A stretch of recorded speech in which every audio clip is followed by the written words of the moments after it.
इस मामले में लापरवाही जो है इस परिप्रेक्ष्य में सामने आई है कि जब पहली बार वो 16 तारीख को हमारे पदाधिकारी वहाँ गए थे, तो उसमें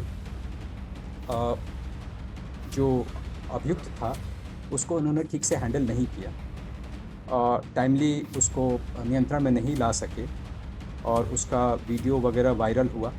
इस आरोप में एक एसएचओ, 2 सब इंस्पेक्टर, एक एएसआई और एक कांस्टेबल जो थाना से गए थे, उनको सस्पेंड किया गया है। देखिए, भरत तिवारी का जो मुठभेड़ हुआ है उसमें कांड दर्ज हुए हैं और उसके अनुसंधान के लिए डीआईजी शाहाबाद को, उसके पर्यवेक्षण के लिए डीआईजी शाहाबाद को पुलिस मुख्यालय के स्तर से प्राधिकृत किया गया है।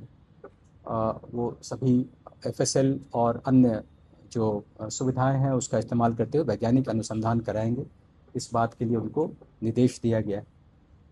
इससे रिलेटेड आपको एक और जानकारी होगी कि इस मामले में हाई कोर्ट के रिटायर्ड जस्टिस की अध्यक्षता में एक न्यायिक जांच आयोग का भी गठन किया गया है, जिसका उद्देश्य है कि इस मामले में निष्पक्ष और पारदर्शी तरीके से जांच हो। टोटल कितने एफआईआर हुए हैं सर? उसमें 2 एफआईआर हुए। उसके परिजन को भी एफआईआर नहीं, उसमें 2 एफआईआर हुए हैं और दोनों एफआईआर का नंबर जो है एक 169-26 है और दूसरा 170-26 है।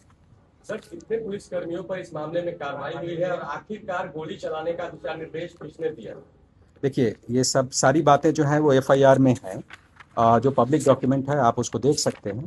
दूसरा ये कि इस मामले में लापरवाही जो है इस परिप्रेक्ष्य में सामने आई है कि जब पहली बार वो 16 तारीख को हमारे पदाधिकारी वहाँ गए थे, तो उसमें जो अभियुक्त था उसको उन्होंने ठीक से हैंडल नहीं किया, टाइमली उसको नियंत्रण में नहीं ला सके और उसका वीडियो वगैरह वायरल हुआ।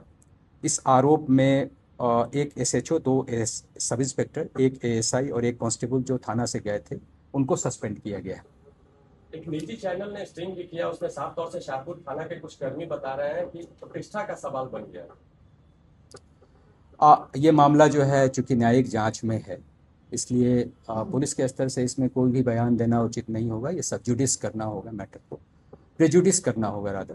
तो इसलिए हमें उस पर न्यायिक जांच आयोग के मामले में कोई दखल नहीं देना चाहिए। सर, आप लोग उपलब्धि बताइए, बहुत सारी कितनी गिरफ्तारियां हुई, तो क्या इनकाउंटर की उपलब्धि है आप लोग की, उसमें कितना आपने इनकाउंटर किया उसके बारे में कुछ लिखा है?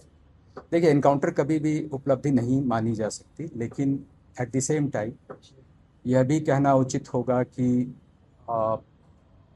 जहाँ भी हमारी अपनी जान को खतरा होगा वहाँ सेल्फ डिफेंस में पुलिस जो है वो आत्मरक्षा गोली चलाती है, और इस क्रम में यदि सामने वाला अभियुक्त को गोली लगती है तो वो कानून के तहत एक एक्सेप्शन, उसमें हमें आत्मरक्षा गोली चलाने का अधिकार दिया गया है। वीडियो में दिख रहा है सर कि सरेंडर करने के बाद मैं पूरी घटना हुई, आसपास के लोग मैं इस बारे में यही कहना चाहूँगा कि न्यायिक जांच आयोग के तहत ये मामला है और उसमें हमारे स्तर से कोई भी बयान देना उचित नहीं होगा। डीआईजी शाहाबाद इस कांड के अनुसंधान के लिए प्राधिकृत किए गए हैं, हमें उसका इंतजार करना चाहिए।